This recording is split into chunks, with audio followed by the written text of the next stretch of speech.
Hey guys, it's Emily and welcome to a very special speed build I have for you. This is the 1 year anniversary exactly from my very first speed build I posted on YouTube. You saw in the beginning there, that was called the Pecan Family Farm. I really love that build. I'm very proud of it. I'll post the link below so you can check it out and see the difference and I guess progress that I've made in the year. The quality, as you saw, was not as good. I was using a different computer. I since have upgraded my computer, and I'm sure that has a lot to do with it.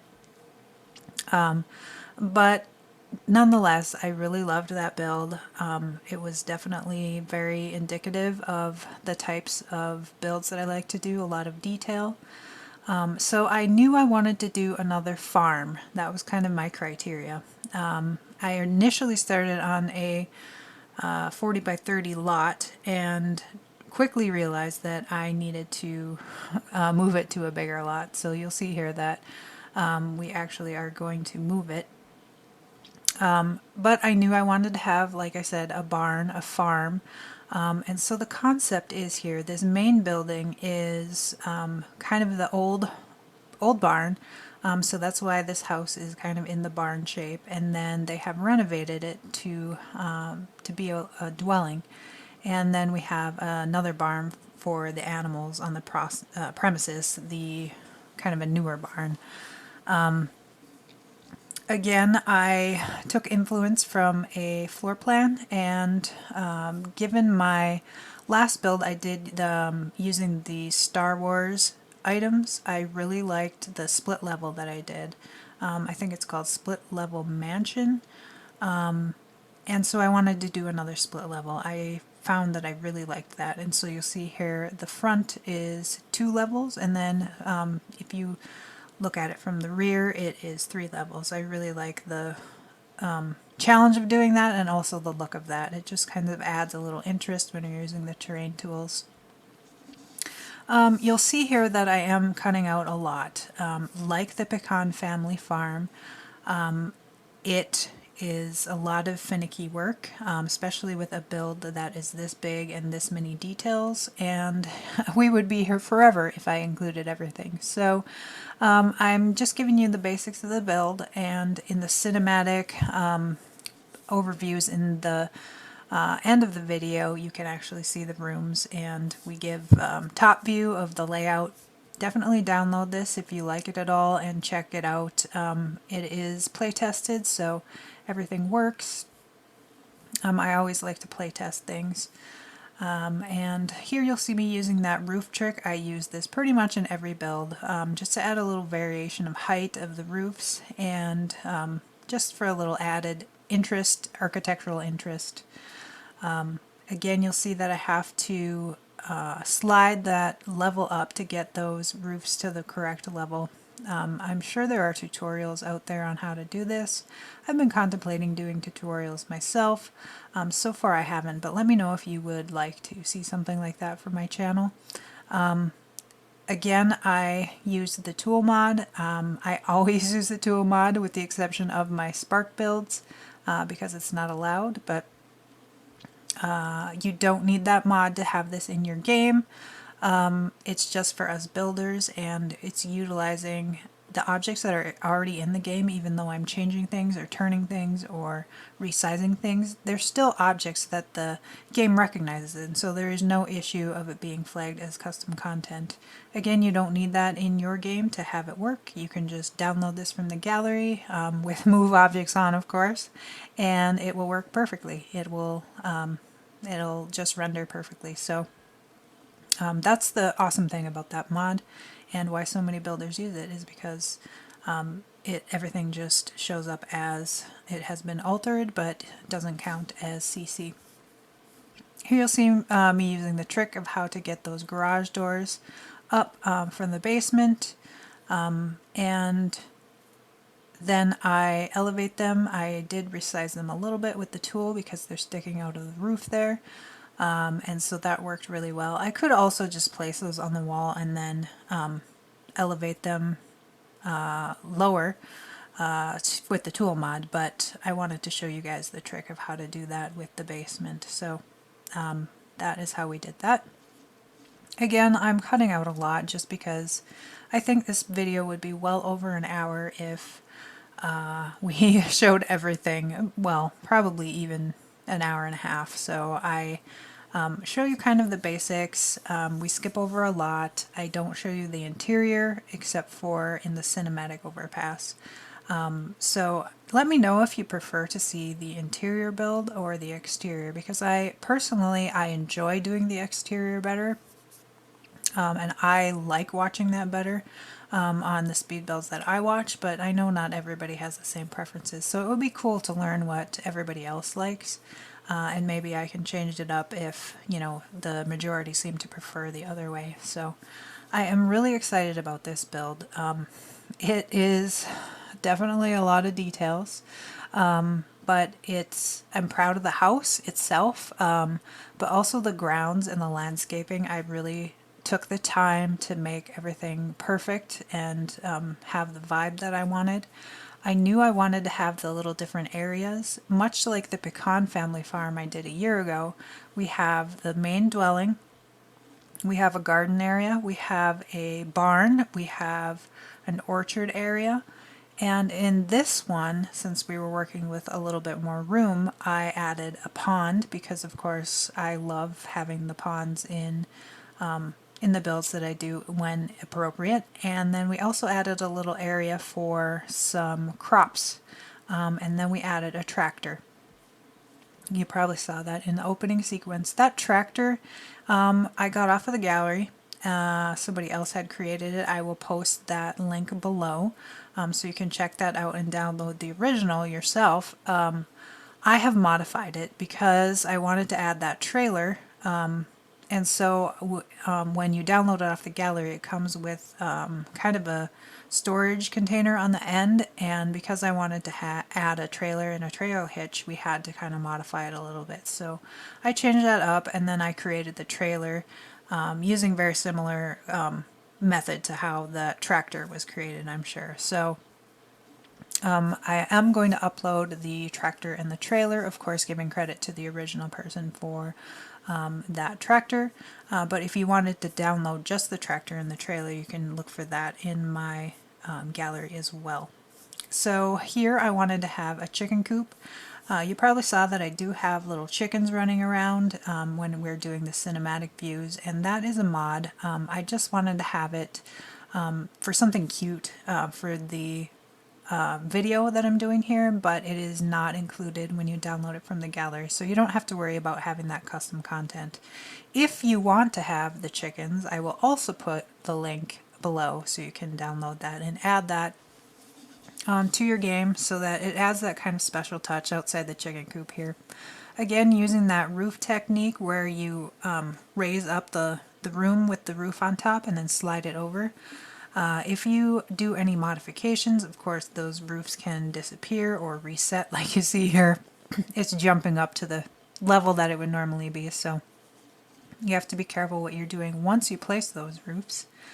Here I'm using a debug item. I wanted to have like a chicken coop with some fence like you see, and so you can kind of see into the chicken coop and have that air breathing. And I looked at a lot of photos online on Pinterest of different chicken coops, and I really liked the look and shape of this one, especially for where it's going. And so that's why we ended up going with this style. There are many different styles of chicken coops, but I really liked the look of this. And boy, oh boy, do I hope we get a farming pack at some point. And I would love to see chickens like we had in Sims 3. I believe it was Sims 3 that we had the chickens.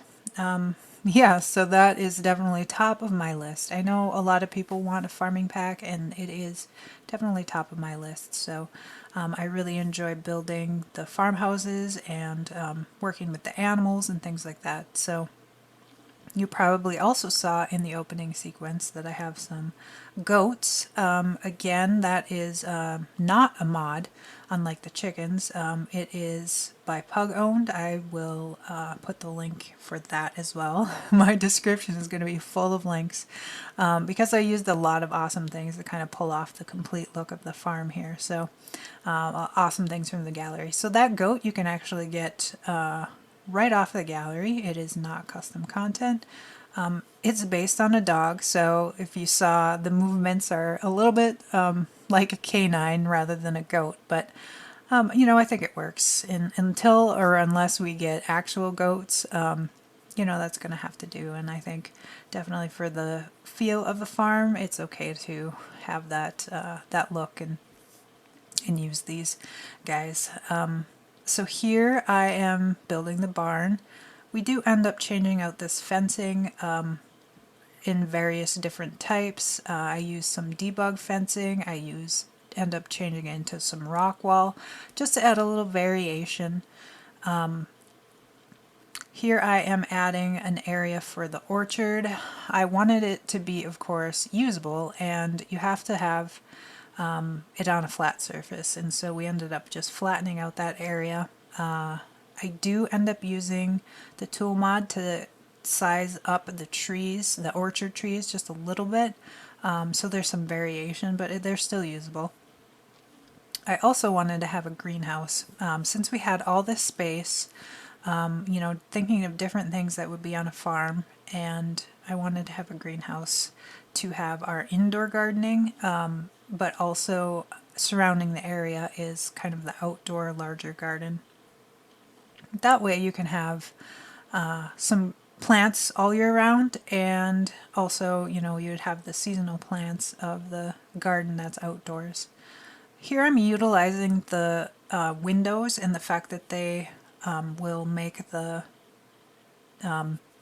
wall disappear, and so I kind of wanted the illusion that it would be glass, but we don't really have a way to turn walls into glass, and so by shrinking down those windows I am able to at least make it clear. So if it doesn't look like glass, at least it's open and it's not having that kind of wall that a greenhouse wouldn't normally have. And then those windows I shrink down with the tool mod so that you can't see them at all. They're just so small that you can't see them. Here I am using those same doors that we used at the garage, just to kind of give that barn door look. Here we're using the tool mod to resize these and elevate those. I'm using the Alt key to drag it specifically. I love that feature that the tool mod has, that you can kind of press Alt and click and it will drag the object that is toggled to the spot that you want it to. That is something I use all the time now. I love it. Setting some rocks in for the landscaping. Again, just having some variation and some texture in the landscaping to kind of bring it to life, and create that kind of the look of the split level of why, you know, kind of in a geographical sense, why you would have a split level there is because there's kind of this cliff area. And then that's why the house would have that lower level in the back. Here you'll see that tractor I was talking about. Again, that back of the tractor was very different when I downloaded it off the gallery, and so we modified that to have the trailer hitch, and then as you see here I am creating the trailer. These are all in-game objects. We've just rotated them using the tool mod. Again, you don't need that for this to render correctly in your game. You can just install it. As long as move objects is on, you'll be fine. So we're just kind of using the tool mod to rotate objects in a different way, and I literally didn't have any plan. I just kind of picked some objects that I like and kind of trying to get it to make somewhat look like a trailer, and I wanted to have kind of this hay bales to kind of feel like that's the farm, like the crops and stuff. We ended up putting in sunflowers, and initially I put just in kind of this wheat looking stuff or grass looking stuff, but then I thought it kind of looked boring, and so I wanted to have these pops of color. So we ended up adding the sunflowers, and that's how I came up with the sunflower farm for the name. So again, the tool mod takes a little figuring out, getting used to. The Twisted Mexi has the best tutorial on it because he's the creator, so he knows it inside and out. So definitely check that out if you're interested or you're not familiar with it. Again, using that alt click to just slide those pieces right into place. I just love it. And anybody who, well, on PC anyway, can use this mod. Again, I've been using it for a year and I'm still learning things about it. I'm still getting used to it, but I love it. And you know, you can create these kind of custom objects that anybody can have in their game. So that's the really awesome thing about that mod. And I really am pleased with how that turned out. Again, we're just going to show you a little bit of the landscaping here. You know, you can kind of see how I did the landscaping. There's nothing really special about it, you know, just kind of placing plants. But again, I want to keep a theme. So in this area here, we kind of have the reds, whites, yellows, and then behind the garage is kind of the more purple, as you may have saw in the opening sequence. I like to do that in real life as well as a gardener, just kind of have themes and, you know, kind of repeat the different flowers to have those pops of color. Here we have a custom swing set. It is functional. We do have a sandbox underneath. I don't think the sandbox is big enough to use the built sandcastle interaction, but you can play in the sand. It works just fine. I play tested that. So, you know, everything works as far as functionality, but not that build sandcastle. I haven't figured out why that is. It maybe that is just too small of an area to build a sandcastle. We have a bunch of skilling items in the house. I want to say it is 5-bedroom. Oh golly, I don't even remember. Here we're adding a custom slide. It's not functional, but it's just for looks, and I thought it would be really fun. So with that, guys, thank you for watching my 1-year anniversary build, and I will see you next time. Bye, guys.